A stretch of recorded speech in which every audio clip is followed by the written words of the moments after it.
Here is Jeff, the host of the Gridiron.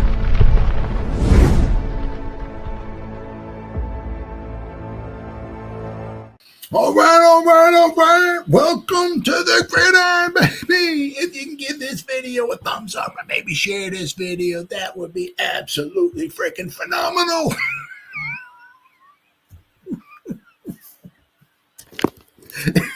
Subscribe to my channel.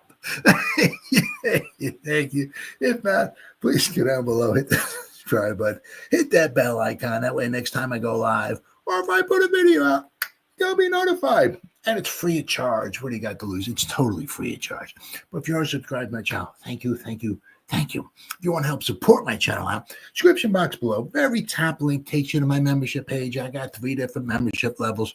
Each one has their own little perks to them. So once again, if you want to help support my channel, it would mean so much to me. I thank you in advance. Thank you. And then finally, just underneath that, there's another link in the description box. Takes you to my Facebook group. It's called the New York Giants, the Gridiron. It's my Facebook group. We have over 9,700 members in the group. It is doing simply marvelous, might I add.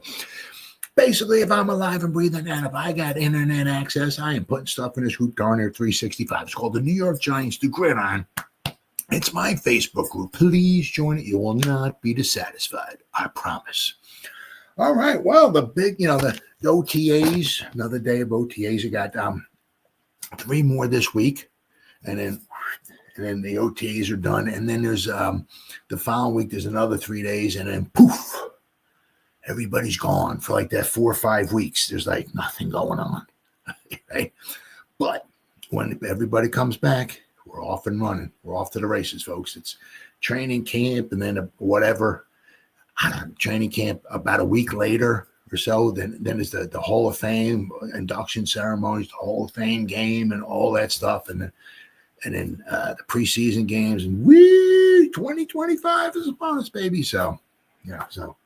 It's like a little bit of the calm before the storm. I always say all the time, like, I always love the holidays, like Thanksgiving and Christmas and January 1st, because it's like family and oriented. I love those times of the season. Absolutely favorite. But one of my other favorites is always like July 4th, because it's just before the calm of the storm, right? Because it's like, it's right in the middle of that period where like everybody's gone. So you got like a couple weeks left before everybody comes back, and then it's off and running, right? I always like it because I always like how to refer to it a little bit. It's kind of like when I was a kid, Christmas, right? Like July 4th now, because it's like you're waiting for football to come. And then it seems like the older you get, the faster the season just flies by. So once it starts, it's like before you know it's like October, and then it's Thanksgiving, and then the season's over. It's like, what the hell happened to the season? So it's kind of like when I was a kid with Christmas. You're waiting for Christmas, you wait before you know Christmas is here, and you open the presents up, boom, Christmas is gone. It's like, so that's why I always like the July 4th. It's just before the calm of the storm, right? So, but. One of the big news of the day, and I of course, every time somebody gets let go or this or that, should the Giants pick this guy? All the time. I don't see this happening. The Giants just spent quite a bit of money on with obviously with Holland, okay, and Adebo, right? Let's not forget, we got Phillips, right, in the slot. We still got to see what Banks can do. Can Banks, can we light a fire under his rear end? And can he, because we've certainly seen some good things from Banks, right? But we've seen some lackadaisical, kind of not so good things from Banks, right? So definitely want to see. Can Banks, especially now, he be the number 2 guy? Not, he's not going up against the best of the best every week. So, we lost Pinnock, obviously, and of course, no surprise there. We lost McKinney, obviously last season and all of that. So we stepped up with Holland. right? So, I mean, last year, I think we really, really did very well with Phillips and Newman in the secondary. Second round pick, third round pick. I mean, I think did really, really good there. But of course, and we got Belton this year, right? And then we got Holland. So one of the videos I did last time was talking about Belton. That just the guys on the field. He just has that knack for getting the ball, right? And it was his first play ever, the kickoff coverage against the Panthers. Recovered a fumble. I mean, the guy just has a knack for the ball. Love to see us. There's a couple guys, I would love to see if we can retain. Now, of course, it always takes, two to tango. The guy's got to want to come back and all that stuff. But, I'd love to see if we can keep McFadden. I'd love to see if we can keep Belton. I would love to see if we can keep Flott. Flott, needs to stay healthy and all that stuff, Aaron. But, Flott has a good season. I would love to see if, you draft the guys, you develop the guys, and you retain the guys, right? Retain the guys. I would love to see if we can keep those guys. That'd be fantastic. But with Jaire Alexander, I mean, there's no doubt about it. One of the things is that I think it was 2018. I think is when he was drafted, first round pick. I think it was number 18. I looked in the article here. I'm going to read in a second. And, obviously there's no doubt about it, right? When the guy is healthy, pretty good. But it was 2023. He had was it shoulder and back issues in 2023, and then he had a knee issue last year or something. I mean, he's had it's not like whatever. He had a knee injury, which caused him some time in 2023, and then he re-aggravated the same knee in 2024. But he had some surgery and everything's supposed to be hunky-dory and he should be good to go forever. No, he's had multiple things go wrong with him, right? And, he only played 14 games the past 2 seasons. And that's one of the things. I mean, he's still young. I think he's only 28, but he's going to, cost. He's a free agent. So it's not like the Giants can trade a draft pick and say, hey, we'll give you a third rounder for him if you eat most of his salary or something along those lines. So it doesn't cost us that much this year. No, he's a free, so he's going to cost you money, right off the bat. Obviously you can sign him for a few years, but the Giants don't have a ton of money, right? And, you can obviously get his first year cap hit to go down, right? And then he starts escalating as the years go by. But, I mean, the Giants, they spent some money. I mean, with Holland and Adebo, right? I mean, Alexander's not going to come cheap. I mean, he's not going to cost you $20 million a year because of his injuries and all that stuff, but he's not going to cost you $4 or $5 million either. So where he's going to come at in the, I don't know, but it's going to cost somebody some money. It's the money. We went out and got somebody, right? And his injuries too. I mean, I just really can't see us going after Mr. Alexander here. But let me see if I can share my screen. Share screen. All right, let's see here. Got some. I gotta find them here. This is the problem. I have 37,000 tabs open up here. Here we go. Okay. Show you his defensive grades, right? Now this was in 2022. This is his last healthy season, right? He graded out an 80.3 overall. I mean, his 82 coverage grade, there's no doubt. I mean, look at here. I mean, 2020, dude graded out a freaking 90. Holy cow, right? 91 coverage grade. I mean, come on, man. Right? His first couple of years, 72, was 71, and now 73, right? And it was his 5th season, an 80. I mean, the real guy hasn't dropped at all. I mean, look, 75, almost to 76, to 75. So the guy's been steady in the 70s.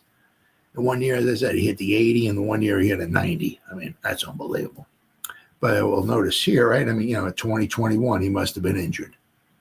Let me see here. All right, you got that. I'm going to 2021. What happened to him?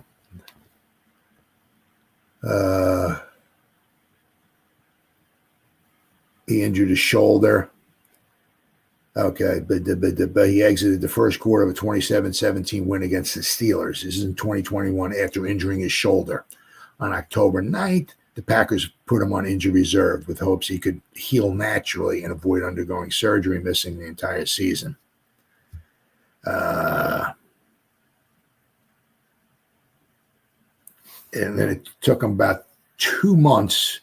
Finally, they returned him to the active roster on December 29th.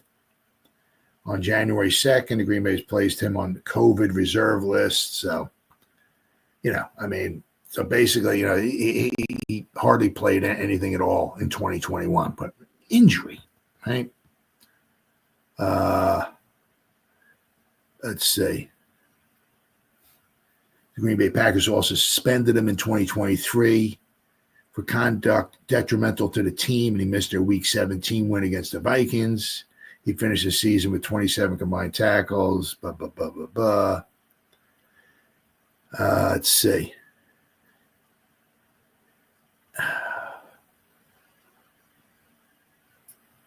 All right, let's see. Mike LaFleur named Alexander, but the starting cornerback duo. A back injury kept Alexander sidelined for 3 games. 2024. Once again, he was injured. He had his knee. It was announced that on January 1st of 2025 that Alexander had undergone arthroscopic surgery on his knee, likely ending his season. He's had some issues, right? Right. I mean, as you see, you look at 3 of the last 4 seasons, the guys, 227 snaps in 2021, 560 in 2023, and 361. Right. So the guy is, in 3 of the last 4 years, the guy has not been able to stay healthy. So, it doesn't mean, it's, whatever. I'm not saying it's his fault or blah, blah, blah, blah, blah, whatever. But it just, and the guy, is going to want to get paid. Don't blame him. But, we just brought in Adebo, who's coming off of an injury as well. Right. So, do you want, the last thing the Giants want to do is pay out money to somebody who has the Darren Waller effect, right? So I just don't see it happening. But got a couple articles here. Let's see here. All right, let's see now. All right, Giants a perfect fit for the $84 million cornerback to boost their secondary. One of the Giants GM's Joe Schoen's top priorities of the offseason was to build a veteran team capable of at least winning enough games to save his job, and Coach Brian Daboll's job too. After bolstering the secondary with veteran additions and free agency with Adebo and Holland, let's see. Schoen has the opportunity to add the biggest piece yet. Schoen and the Giants are an ideal fit for Jaire Alexander, released Monday following an offseason-long contract standoff with the organization as the 28-year-old sought a new long-term extension. I wouldn't give it to him either. Guy can't stay healthy. Come on. Come on, man. Previously set to play under the final year of an $84 million extension signed prior to the 2022 campaign, Alexander is now free to sign wherever he wishes, while the Giants rebuilt might be a long shot to be on Alexander's radar. If his lengthy injury history scares some teams off, the Giants could stand to gain from a motivated veteran with tremendous upside should he be fully healthy.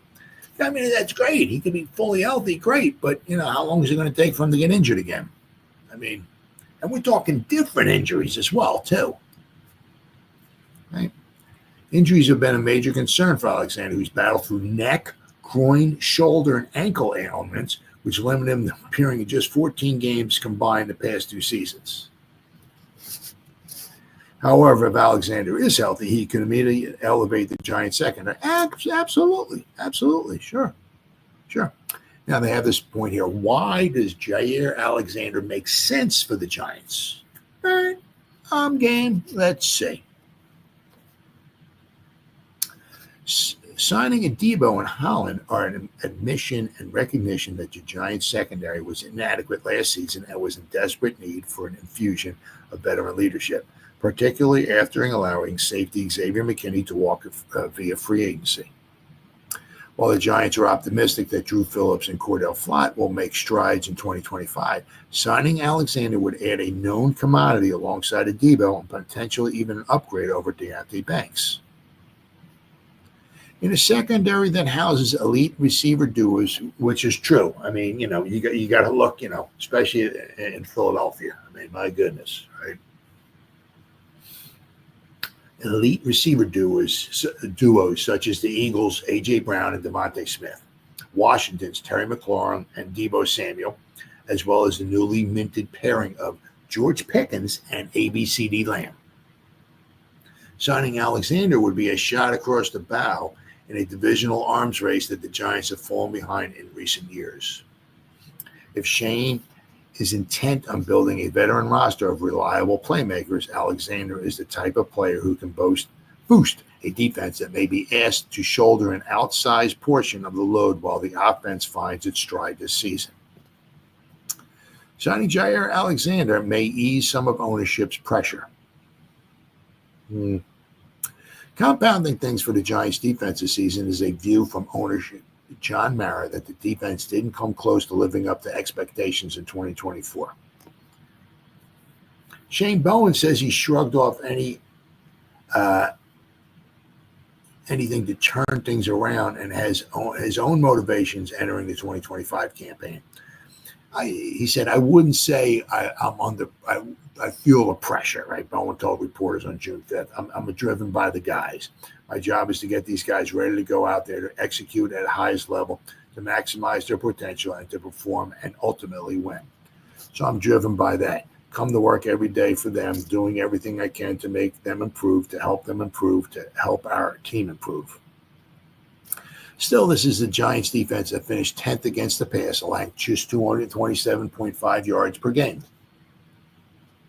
What could be even better this fall if Alexander is part of that secondary, especially given that despite limited playing time, he held opposing quarterbacks to a meager 79.9 passer rating when targeting him last season.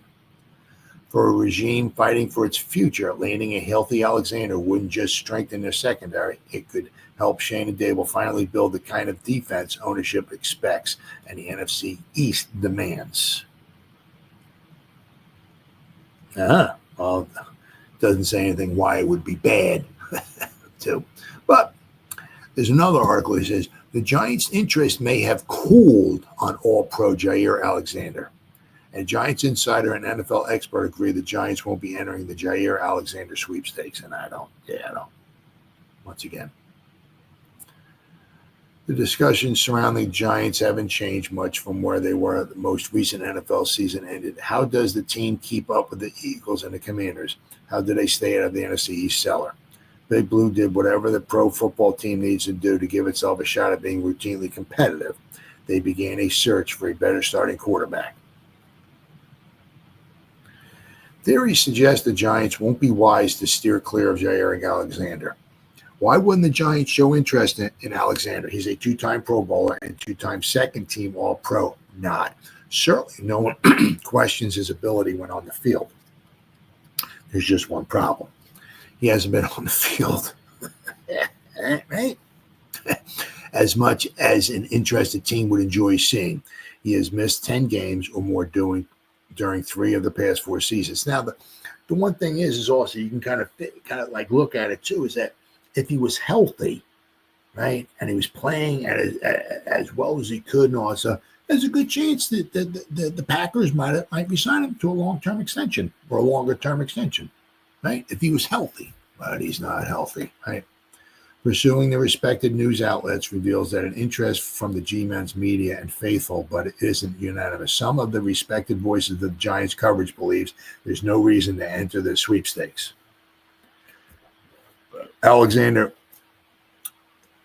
would have been an intriguing target for the Giants had he hit the market 3 months ago, with the Packers waiting to release the two-time Pro Bowl cornerback. Until now, that's no longer the case. Right? And this is certainly not an argument against the talent of Alexander, who would instantly bring the best resume of any defensive back on the roster to Big Blue.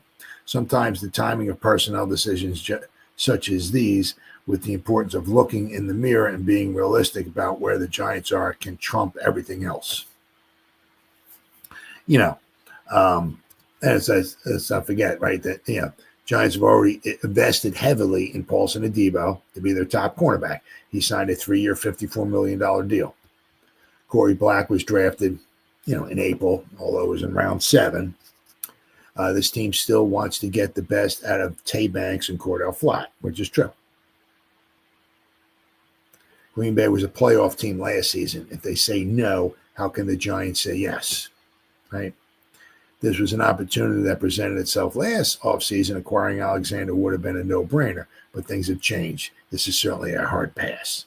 Yeah, I mean, I certainly don't see why the Giants would go after somebody like him, right? I mean, they added somebody, and they want to see what they can get with Banks, right? I mean, there's this light of fire under Banks, or does he just stay kind of status quo, right? Won't go on with the flow, right? We'll have to wait and see. But I can't see us. I mean, if the Giants had money, and if he was healthy, once again, if he was healthy, the Packers might still have him, right? But I mean, it's like, I don't want to say you're getting rid of, you're trying to collect somebody else's. I don't want to say trash. Certainly want to say trash, but if they're getting rid of him. As I said, the guy's only played 7 games in each of the past 2 seasons. If you put him out there on the field, how is he going to last a half a season? Just, so I'd certainly have to pass on something like that. Well, speaking of passes, right? There was apparently touchdowns or plenty at the OTAs, especially today. I know, just listen to John Schmelk giving a quick update on the OTAs today. Everybody was throwing. I even threw touchdown passes out there today. But once again, it's just OTAs. There's no contact, right? But you always like to hear both sides, right? You don't want to. It's very difficult for the defense to, because you can't hold a guy or jam him at the line of scrimmage or anything. You can't. But you do like to hear some nice stuff from the defense, right? I mean, the quarterbacks. Well, Russell Wilson was 35 out of 35 today with 34 touchdown passes. Is that what you really want to hear? But really a lot of excitement going on here. So from today's, we've got 3 more to go this week, 3 more OTAs this week, right? But Giants have entered the second to last week of the offseason program. They will practice every day this week except for Wednesday, right?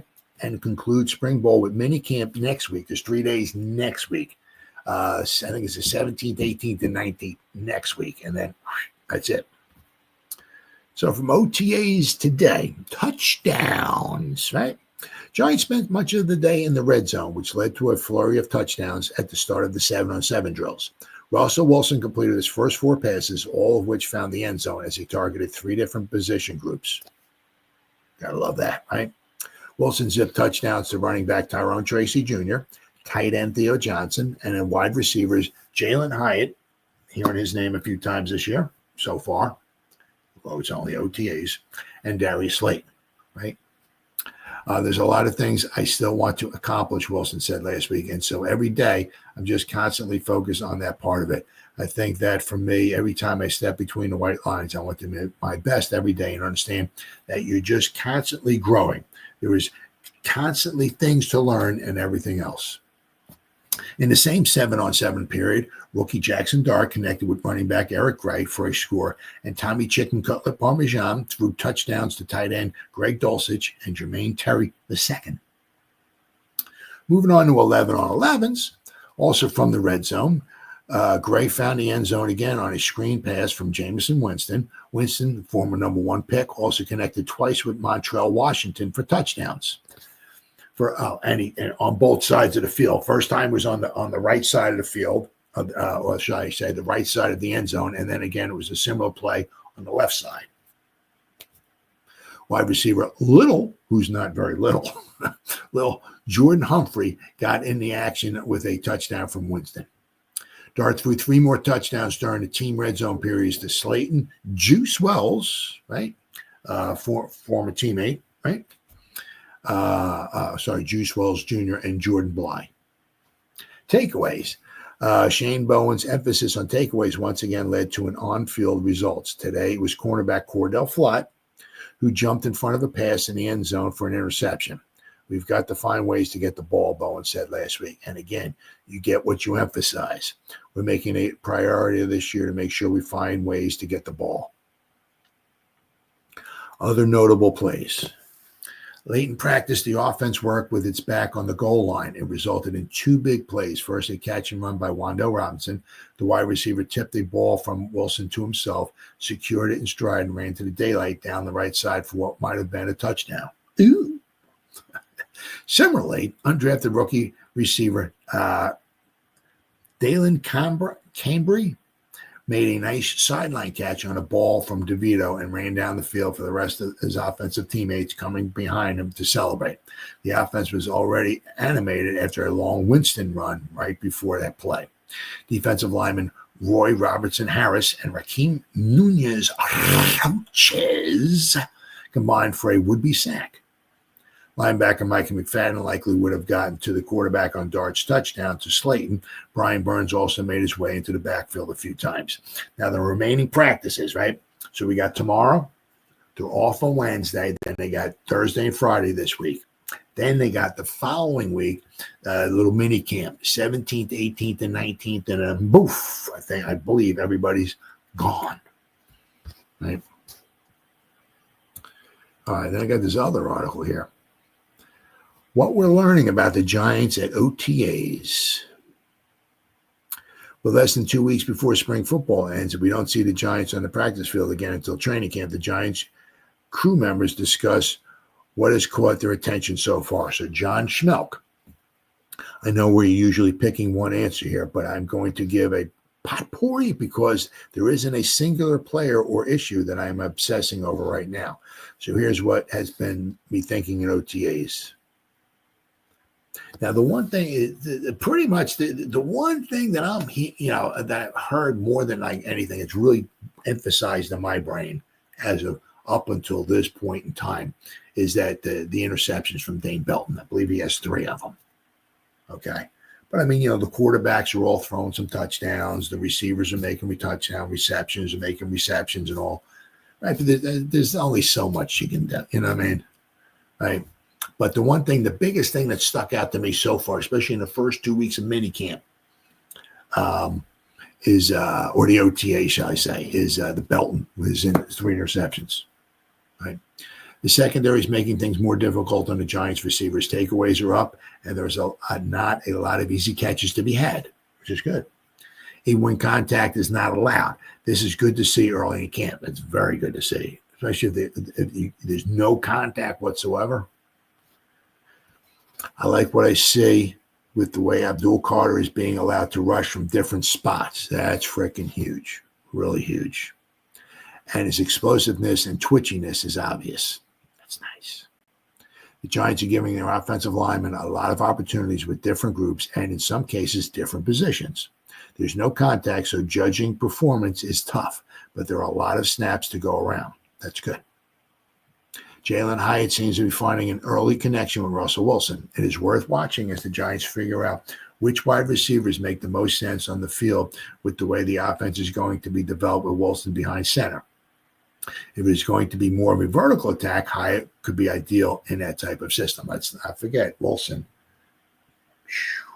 The nice deep touch on the ball, right? So you don't want somebody like me out there. You want somebody with a lot of speed out there. And that would be Hyatt. I am drawing zero conclusions from what I've seen from 2 weeks of padless practices, but those are the things I'm keeping an eye on that could be significant as we head into training camp, preseason games, and the regular season. Dan Solomon, having 3 guys for 2 spots certainly beats the alternative if you're defensive coordinator Shane Bowen, who has been charged with solving a really good problem to have. The addition of Abdul Carter to an edge rush group that already included Burns and Kayvon was already going to require some creativity. But the only headaches should be for the opposing coaches. Yeah.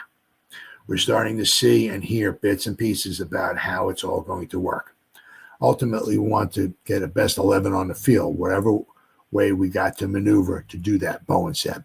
We got to find ways to get the guys that can impact the game on the field. So there is some versatility there. There's a lot of versatility there. Absolutely. With Abdul, he did a little bit of that stuff in ball college early in his career. Yep. He was an off-ball linebacker, and he came off the edge. So he's got the versatility. I mean, that was the one thing is that, when one thing was with Lawrence Taylor, I think it was Ron Jaworski. Got the ball, whatever, came out of the huddle, went up to the line of scrimmage, was calling signals, who was looking around, who's looking for Lawrence Taylor. Couldn't find Lawrence Taylor. Called timeout. Lawrence Taylor was on the sideline. He had a problem with his shoe or his equipment or helmet or something like that. So he was on the sideline. Somebody came in to replace him, but he's looking around. Where the is 56 at? I don't see him. Nope, timeout. I mean, could you imagine running off to the side? Could you imagine Phil Simms running off the side of the field? Yeah. Going up to Coach Parcells or something. Why the did you call timeout? I couldn't find so-and-so. Could you imagine that kind of, oh, my God. But I think it was Ron Jaworski. Couldn't find Lawrence Taylor. He calls timeout, right? So not saying that Abdul Carter is going to be Lawrence Taylor. Certainly not saying that. But that's the flexibility you want. And not only so much where is he at, but who's coming, right? Because if Abdul Carter is going to be maybe an off-ball linebacker on a certain play, well, he can drop into coverage. He can also come, right? I mean, Burns, he can drop in coverage. Kayvon can drop in coverage, right? So you don't know. You want that flexibility, right? That's huge. Who's coming? Who's going? Right? If Abdul Carter's here in front of me, right? One of the off-ball linebackers, like in front of me, is he coming from here? If he's going to come, is he coming straight ahead, or is he going to loop around, or right? Yeah. So Bowen's got his work cut out for him. I mean, it's a good problem to have, but getting all these guys involved, and I mean, unless once again, don't ever want to be. I don't want to say the I word, injuries, but right, unless we get totally decimated by injuries. I mean, if this defensive group is not like top 10, I'll even say 11 or 12, whatever. I mean, we're gonna have to raise our right hand and wave bye-bye to Mr. Bowen, because I mean, if Bowen can't get this defensive group to be in the upper echelon, I'm sure we got somebody else out there who can. He's got some nice problems to have. I got too many good guys on. What am I going to do? But you better get these mofos to bring it. All right, Matt Sitek, I'm sorry. As Brian Daboll has told the media, star wide receiver Malik Neighbors is not participating. Let's see. Quarterback Russell Wilson has relied on his other pass catchers. We are now heading toward the end of these spring practices, and it's become clear that Wilson has started to develop some nice chemistry with the other wide receivers and tight ends. As Schmelk mentioned, Wilson and Hyatt have connected a lot through the spring. The veteran quarterback has gone out of his way to praise Hyatt to the media at various times since being introduced as a Giant, and the two are backing up those praises on the field. Wilson's first pass during 7-on-7 drills on Monday was a beautiful throw to Hyatt in the corner of the end zone for a touchdown. And that's, I'll tell you one, obviously, you have to work at your craft. Now, exactly what the problem is with Hyatt, I don't know. right? Is it the route running? Is it something up here? But one thing that can help, right, is some confidence, right? You get some confidence from a quarterback, like the way the guy's doing, saying, praising him and stuff like that, right? Quite possibly a future Hall of Fame to be quarterback, right? Who's won a Super Bowl, should have won 2, if not for the stupidest call in Super Bowl history. But that can do a lot for Hyatt. And I'll tell you what, I mean, if we can get the best out of Hyatt, boy, right? We know he's going to be a project, right? Because, I mean, although he had like 332 touchdown passes, receptions against Alabama, coming out, he was going to be a work in progress. He was certainly going to be a work in progress, right? Tennessee, their offense was not like NFL, type offense. So he was going to need some help, right? All right, what we got here? Of course, it would be great to see if the neighbors was out here catching passes from Wilson during OTAs, but the most important thing for the 21-year-old, 21 years old. Can you imagine that? 21 years old. Wow. How lucky we are to have that guy. Wow. 21. Oh my God. The guy he'll be 30, right? And it'll be like his 10th year in the league. 10 years or maybe only 30. Wow. But the big thing, get him healthy. If you got to bubble wrap the dude until day 1 or something, bubble wrap the guy, right? Because the issue he had, right, with his toe, I believe it is he had that in college. So it's just probably going to be possibly a recurring thing, possibly, right? So instead of aggravating it early or giving him unnecessary reps or whatever early on, we know what he is, we know what he can do, right? Don't need to aggravate that toe any earlier than we have to, right? I can't imagine it would take long for Wilson and neighbors to build a connection of their own. And once they do, the sky's the limit for the star wideout. For right now, though, the veteran quarterback's growing chemistry with the other targets has been on full display these last couple of weeks. That continues to grow as we get into training camp. Then the offense should be in good position to start strong once the season kicks off in September. Yeah, I mean, I'm certainly anxious, right, to see what we have here. A lot of it is also going to, obviously, we're going to talk about the offensive line a little bit here, but the offensive line, but also not so much the offensive line, but the health of the offensive line. Andrew Thomas, right? Can these guys stay healthy? That would be huge. That would absolutely be huge. And so, I saw this article there, and the most improved position group in 2025. Interesting, right? Is according to this article, the offensive line, the most improved. Now, I mean, one thing is you think about is that one thing the Giants have done, is that usually when you're 3-14, you suck. And what do? You bring in a lot of new guys. You get rid of a lot of guys. Giants didn't really do that, right? I mean, right? I mean, the one thing is maybe on the offensive line, right, is maybe Marcus Bowe, maybe working his way, maybe as the tackle. But I mean, we'll have to wait and see. Maybe Evan Neal can maybe get the guard job, but Evan Neal has been here. Right. I mean, you look at that offensive line. I mean, we haven't brought, it wasn't like last season, right, where we brought in Runyon Jr., GVR, Illuminor, right? Right. We got pretty much the same offensive line. We do have a new quarterback. Yes, we do. But we brought in Scadaboo. Can't wait to see that guy in the field. But Tyrone Tracy Jr. should be pretty much a starter. Theo Johnson. We got Fedoni. I can't wait to see that guy on the field. But Theo should be the starting tight end. Tracy Jr. should be the starting running back. Right? We should have Slayton starting wide receiver. Malik should be a starting wide receiver. Wandell starting right, Andrew Thomas starting tackle. Rodney Jr. starting guard. John Michael Schmidt starting center.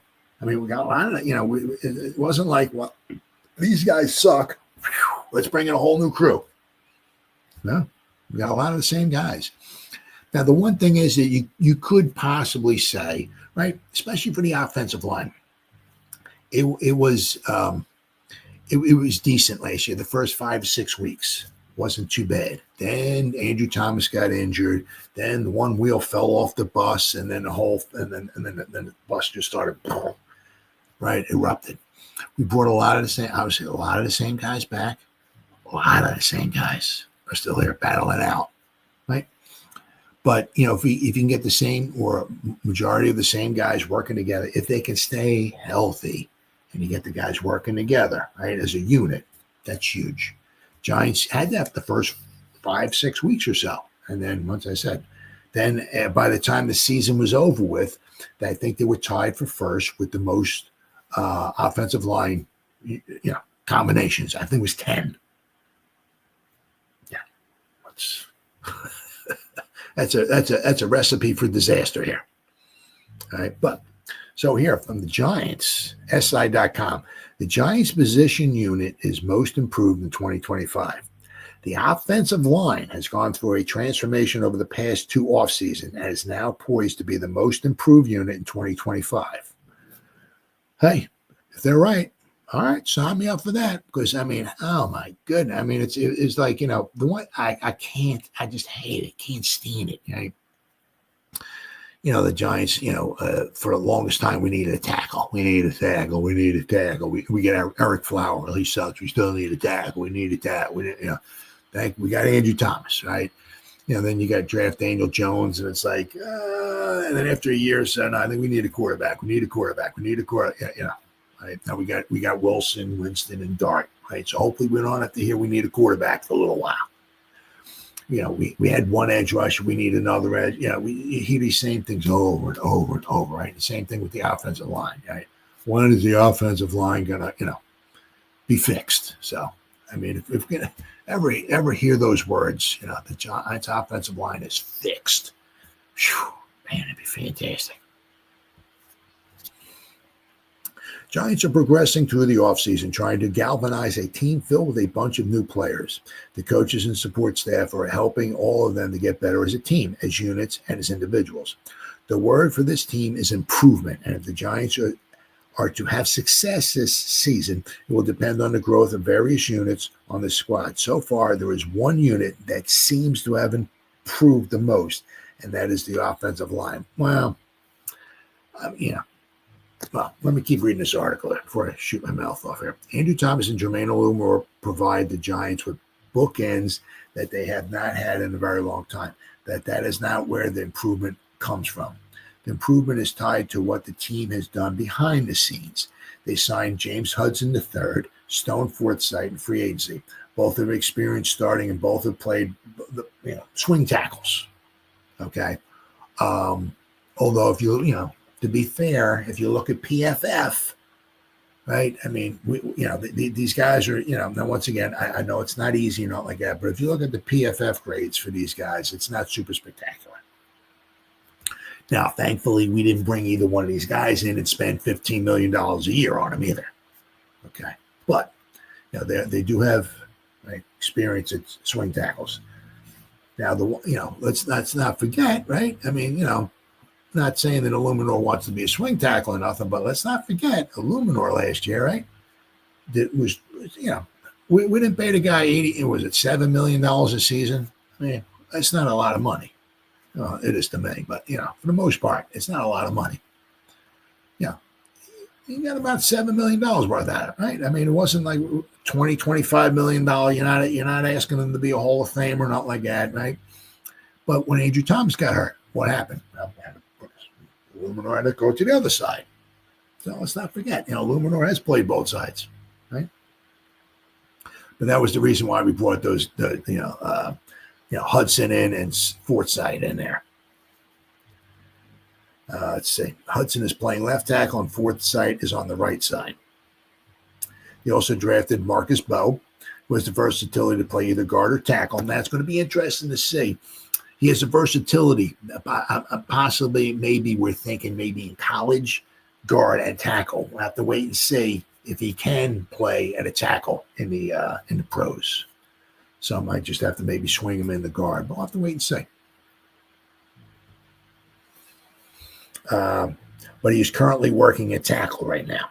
Jeremy Zudu, right, is also trying to find some position stability at tackle. Well, we'll have to wait and see. That gives us part of the unit depth, versatility, experience, and youth. Well, I know Zudu's always has had some problems. It also intensifies the competition. Well, we got a lot of guys. We have a lot of guys. That doesn't guarantee results, but we got a lot of guys. Let me tell you what. And there's no guarantee that they will keep 5 tackles on the active roster. The last 2 seasons, when Thomas went down, there was no plan, no organization. That is no longer the case. They understand how much that hurt this team, and you have to respect their desire to correct that mistake going into the 2025 season. They now only have a plan, but also contingencies in case the plan does not work as they thought it would. That is a massive improvement. On the interior of the offensive line, the Giants have the opportunity to start the same unit as they had in 2024. That has not happened in quite some time for this team. John Runyon Jr. and Craig Van Roten are back at guards. Well, we're going to have to wait and see with GVR, because there might be a hell of a battle. Could be a freaking battle royal right, at the right guard position. And John Michael Schmitz prepares for his 3rd season as center, and he needs to I really think maybe put on a little bit of weight, but certainly get some strength. Now, his heart, his desire, his IQ, and all that stuff is there. But can he take the pounding? Can he, sometimes he just seems like he's almost on roller skates, right? I mean, some of those bigger, stronger defensive tackle, like a Sexy Dexy, right? Going up against him. He just seems like he gets pushed back into the backfield too much. And for taking the center in the 2nd round, I was just really kind of hoping, to be a little bit better. But we'll see. The intrigue now lies behind those 3. Aaron Stinney is back as a reliable veteran backup, and is Austin Schlottman at center. 2nd-year guard Jake Kubas, who the coaching staff is kind of high on, although he comes from a small school, but they're very high on him. Jake Kubas last season, I can't remember exactly what it was, but I do remember his run blocking was very good, according to PFF, when he was in there. His pass protection,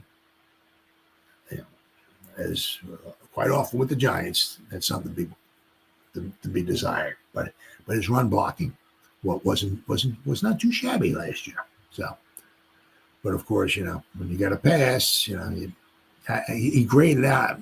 Once again, this is just PFF. I think it was in the 40s, which is not very good. The first thing to consider with all these players returning and adding Neal is the increased competition. Nobody played so well that they were irreplaceable, except for Mr. Thomas, of course. So all of these positions could be up for grabs, except for Mr. Thomas. If the guy's healthy, you pencil that mofo in at left tackle. Let's hope the guy can stay healthy, because when he's healthy, he's certainly one of the whatever you want to put, top 5 left tackles in the game. Right. Schlottman spent most of the 2024 on IR. Kubas was a rookie, and Van Roten was a 35-year-old journeyman lineman, so his spot could be vulnerable. Yes, it could be. But right, if GVR doesn't want to win in the right guard spot, right? He played some center. He's got the flexibility, guard center flexibility. That's huge. And being the oldest offensive lineman on the Giants team last season, he was the only one who played in every snap. Go figure, right? That is where many believe that Neal could slide comfortably into guard spot. If he did, it would free up Van Roten to really compete at center and possibly raise the desire to improve at that position. All that and with Bo who many believe is a guard, could always be an option there as well. Interesting. This group will motivate each other through competition and raise each other's level of play. It makes the entire unit deeper and gives them flexibility to move pieces around. I said they have a lot of guys, and the thing is that which was kind of like you want to almost scratching your head a little bit. It's like our offense stunk last year, and we're bringing back a lot of the same guys. Now we signed a couple of offensive linemen, but for the most part, we got a lot of the same guys coming back. This could be the first season where Giant fans get to argue over who gets cut because they thought that player could have helped the team. They currently have 16 offensive linemen on the roster, and they clearly will not keep all of those. No, I mean, usually what you want to do is you go into a game with 8 offensive linemen, right? You got your 53. You don't play all 50, or you don't dress all 53. So you bring maybe 8 offensive linemen into the game. You might have another one who maybe doesn't dress or something like that, and you have a couple on the practice squad. So you might have maybe grand total, maybe 12, grand total offensive linemen. So out of 16, right? Not everybody's making the team. They will get to keep the best of the best, most versatile options that make sense for this team and its offensive identity. That is a big improvement for what we have seen in the past. But what we've seen in the past, some really tough football. But I mean, to be fair, I said last year, they were not a top 10 unit, right? But they were I think I saw like the 17th after week 5 or 6 or so. That gives you a shot. It gives you a chance, right? But I said, but once they started getting injured, and it's not so much maybe the guys aren't capable of playing the certain positions at all. A lot of it depends upon, being comfortable, knowing the guy next to you on the right of you, to the left of you, right? I mean, or if you have the tackle, who's the guard? I mean, the guard keeps changing every week. You want to have the continuity is huge, right? And the Giants, after week, whatever it was, 5 or 6, they just didn't have that.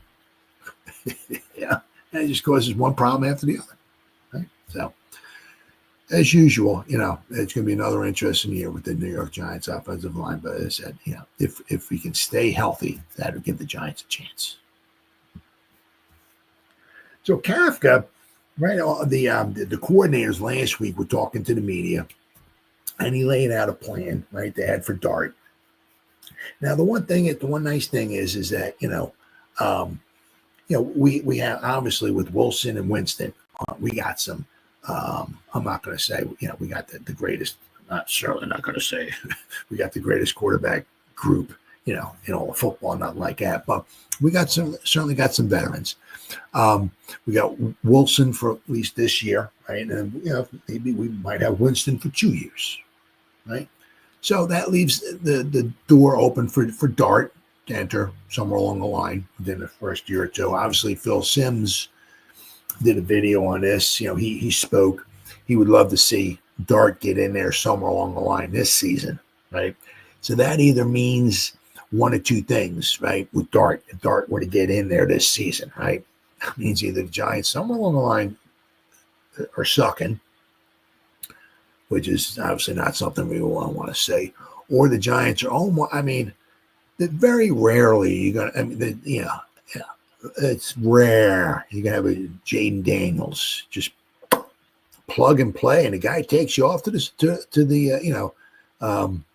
championship game, right? So, if Dart can do that, sign me up for that. But usually, a lot of rookie quarterbacks, it's look at Eli Manning, right? As I said, we were 5-4 in 2004. They pulled the plug on the season.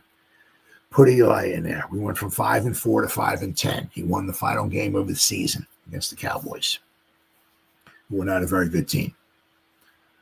So basically, they were 5-4.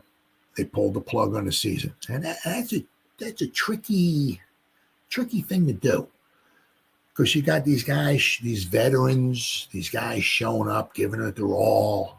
We got a chance of maybe making the playoffs or something. Something. And then the coach is like, yeah, sorry, season's over. Because it is, understandably so, where Dart has got to get in there. He's got to get those snaps and all and everything. But it's a tricky thing, And of course, the other tricky thing is too, right? Is that because when it comes to maybe saving Daboll's job or change job, whatever like that, when do they put him in there, right?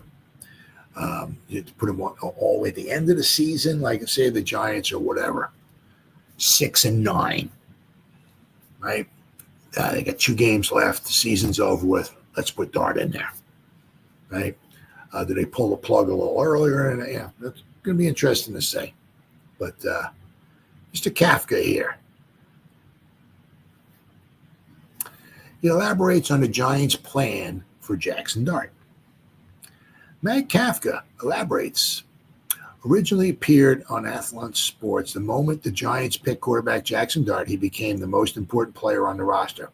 With his first-round draft capital, the extra ammunition traded for his selection, the jobs on the line, and the chance he changes the Giants' fortune, is imperative that he turns into a franchise quarterback. Well, there's a lot on the line here, right? Because then, what are we going to do? We got to go out and find another quarterback. But the thing, this is where it's just like, you're in quarterback hell, right? Right?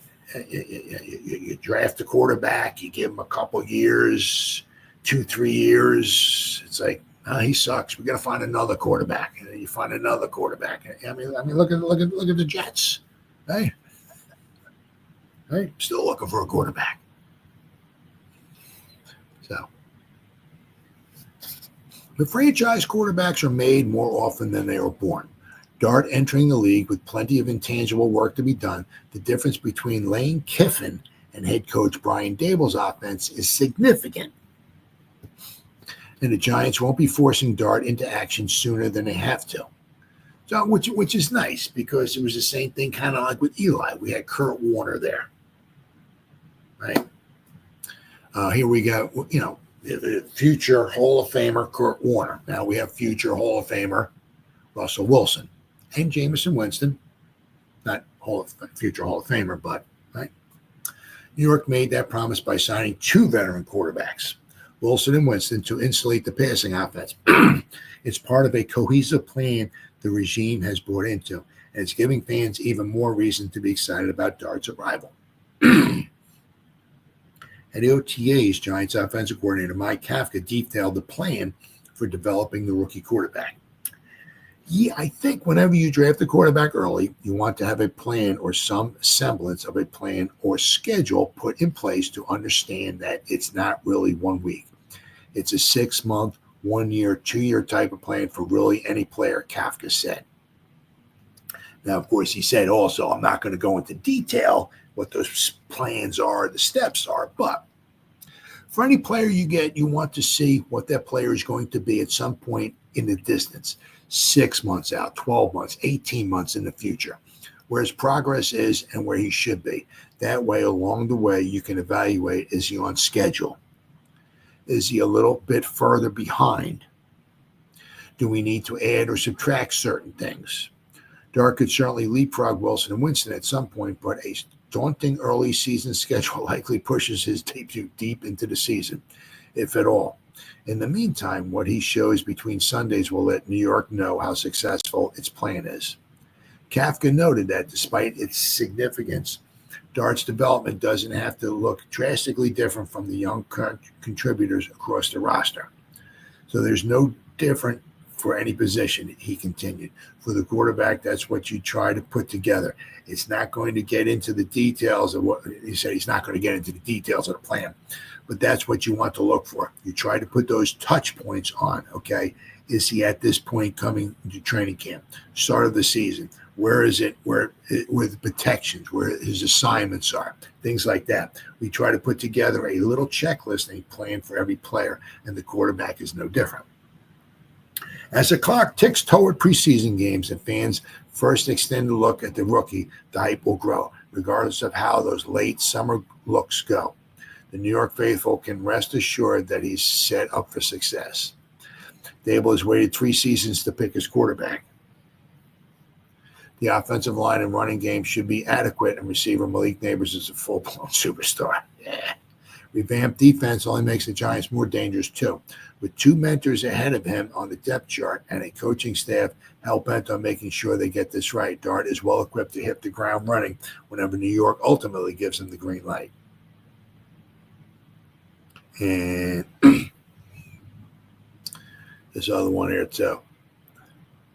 The Giants constantly refer to a very intentional evaluation process when they used it during a 2-draft cycle that finally led them to the decision to trade up and select Dart, the number 25.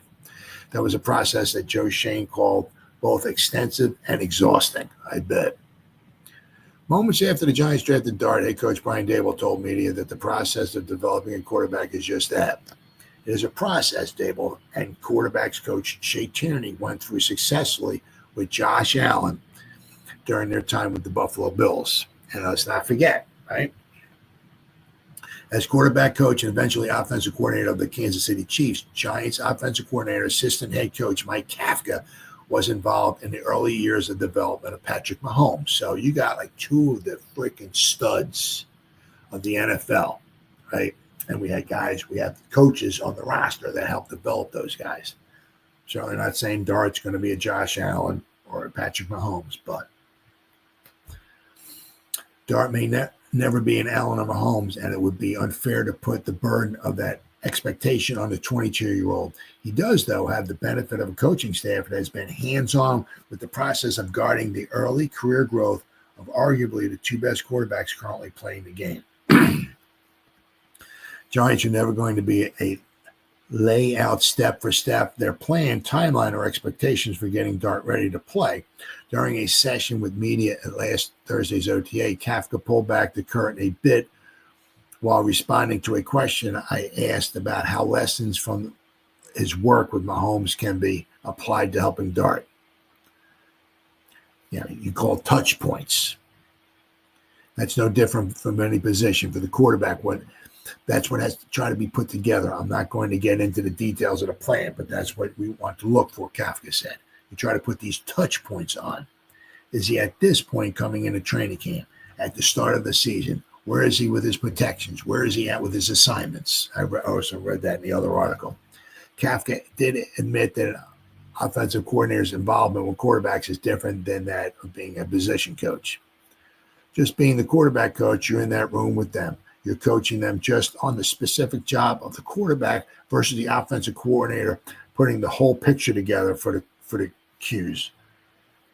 Kafka said, being in those meetings with the quarterbacks and explaining my intent for a play or my vision for what that play could be or what the offense could look like and how we're going to attack certain things. Just being in front of those quarterbacks is always good information.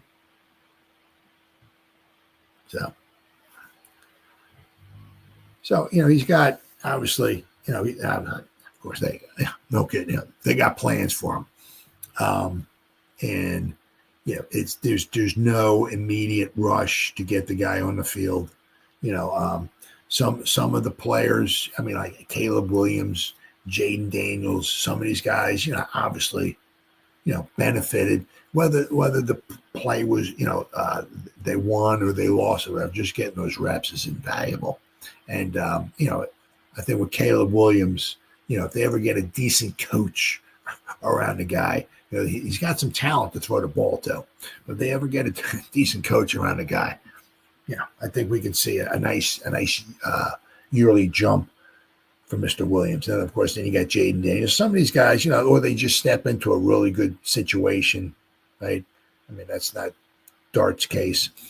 Usually, a lot of times, if you're a really good quarterback and you're going to get drafted early, usually you're getting drafted early by a team that blows, right? And, the reason why they blow is because they don't have a good team, So if you got put on, Jaden Daniels was,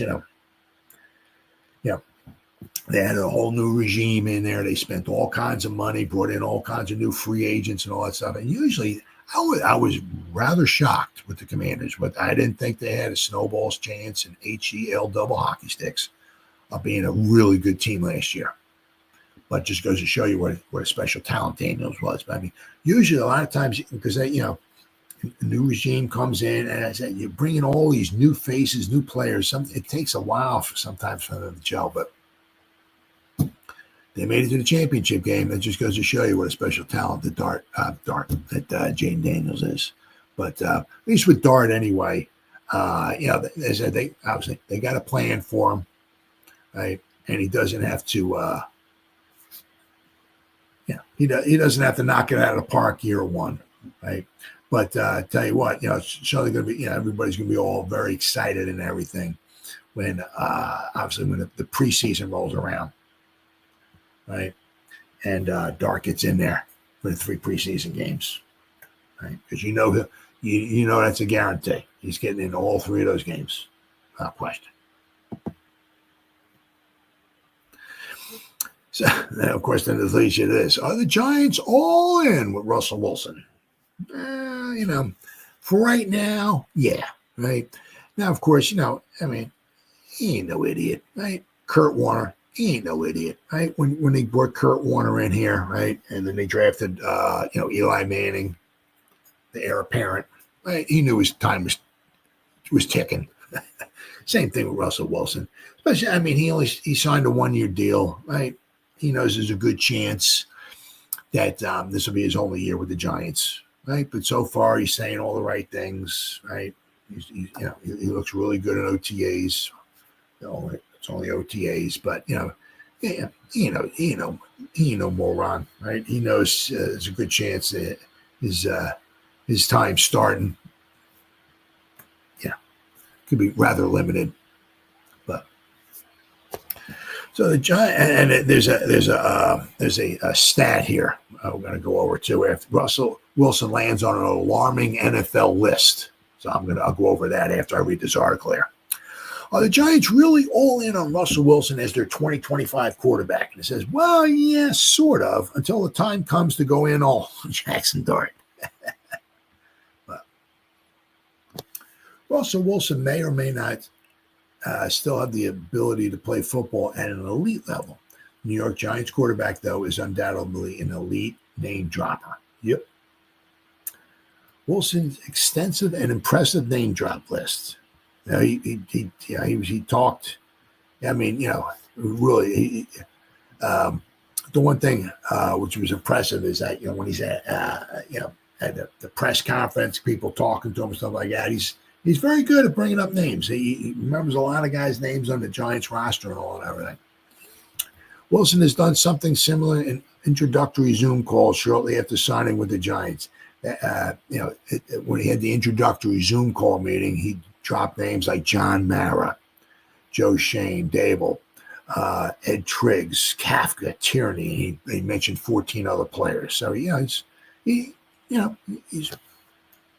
good. Especially remembering names or also dropping the names too, right? Perhaps this is an answer to a question about whether he willingly mentors a player like first-round pick Jackson Dart, the player who will likely one day take over the reins as the Giants quarterback. Wilson said, I've always viewed it as you always trying to be the best version of you, and then you're always giving back to everybody else. I think that it's not just about one teammate. It's all about the teammates. It's about everybody in the building, Wilson said. It's all from all the way to the quarterback room, to the receivers, to the running backs, to the tight ends, to the O-line, and the relationship there, all the way to the defensive line, to the corners and all of that. So it's like, to me, it's all inclusive, and that's always the approach. Wilson is, to say the least, a decorated quarterback, right? Played 2 Super Bowls. He's 37. This will be his 14th season. Wow. His regular season record is 121, 77, and 1 as a starter. He's thrown for more than 46,000 yards and 350 touchdown passes in his career. So, quite possibly, unless something horribly happens to him, before his career is over, he's going to throw for well over 50,000 yards and quite possibly 400 touchdown passes. He's been in 2 Super Bowls and he won one of them. Should have won 2, but it is sometimes hard to reconcile Wilson with the perception of the one who has arrived in East Rutherford to the quarterback giant. The last few years of Wilson's career have been somewhat of a car wreck. It took 10 years with the Seahawks before Wilson quarterbacked a team that had a losing record. Seahawks coach Pete Carroll, though, used that losing record to send Wilson packing. Perhaps Carroll was tired of fighting about how much control on the offense Wilson should have. Maybe he was just tired of Wilson. There were rumblings of a strained relationship between the two, and even a report Wilson denied that the quarterback wanted the coach fired. The Seahawks shipped Wilson to Denver before the 2022 season, and his 2 years there were disastrous. Yeah, Sean Payton certainly was not, thrilled to death. Wilson was given office rather than joining his teammates in the locker room, which rubbed many in the organization the wrong way. He was given an office rather than joining his teammates in the locker room. Oof. The Broncos went 5-12. Wilson gave up his office, and coach Nathaniel Hackett was fired. In 2023, Sean Payton became the new head coach. It could have not been any clearer that Wilson was not the quarterback Payton wanted, and after the 2023 season, the Broncos moved on, and Wilson signed with the Steelers.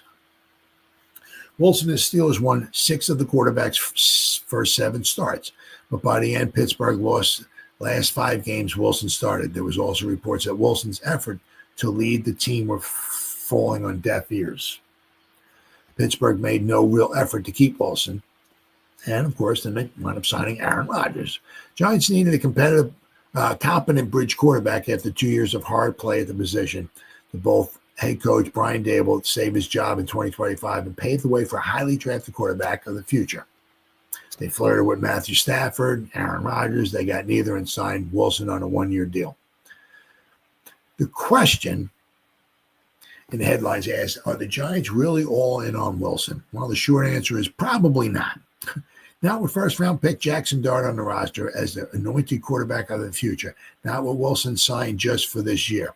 Not with Brian Daboll needing to do whatever he deems necessary to keep his job beyond 2025, including turning Dart at some point in the season if he believes that he has to be the best to play.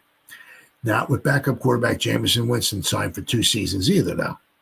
The real answer here is that the Giants will be all in on Wilson until it's time to get out.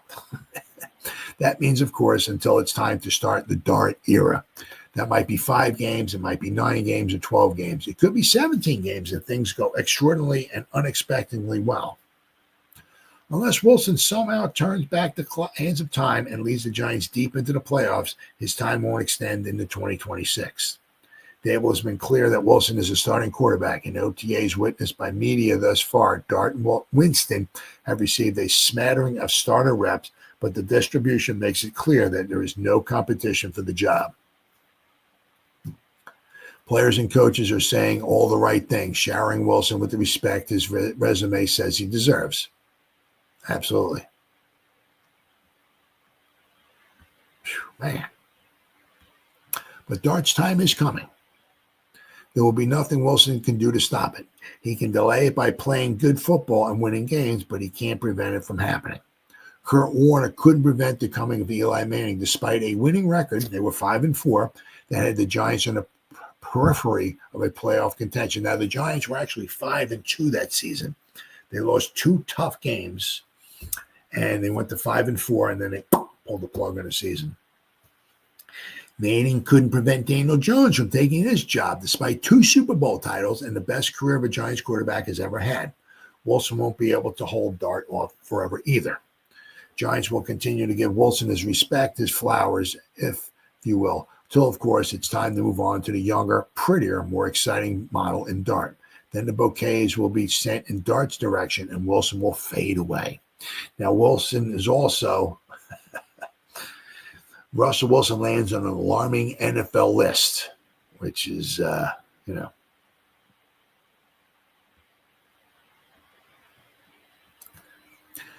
Giants might have a franchise quarterback waiting in the wings, but for the time being, they have joined a handful of other NFL teams in investing in one-year rental with Russell Wilson. Will the bold move pay off? Only time will tell, but it's easy to see that Wilson is not generating a lot of confidence outside the Giants facility. Recently, Alex K of Bleacher Report predicted 5 quarterbacks who will be benched during the 2025 season, while Wilson, to no surprise, popped up on that list. The reality for the Giants is that they picked up a quarterback who hasn't looked so sharp since his playing days with the Seattle Seahawks. Now, I mean, also to be fair, I mean, maybe he didn't look super spectacular a lot of times with the last year with the Cowboys. What's up, buddy? Andrew, having a veteran defensive back up the Giants and new. Oh yeah, sure did. Yes, it did. Absolutely. But to be fair with Wilson, my son's a Cowboy fan. Yeah, I know. But every year we go see a Cowboy game. I have no skin in the game. I just go. We go watch a Cowboy game on the road. Last year was in Pittsburgh. Then the year before that, we saw when they played Miami.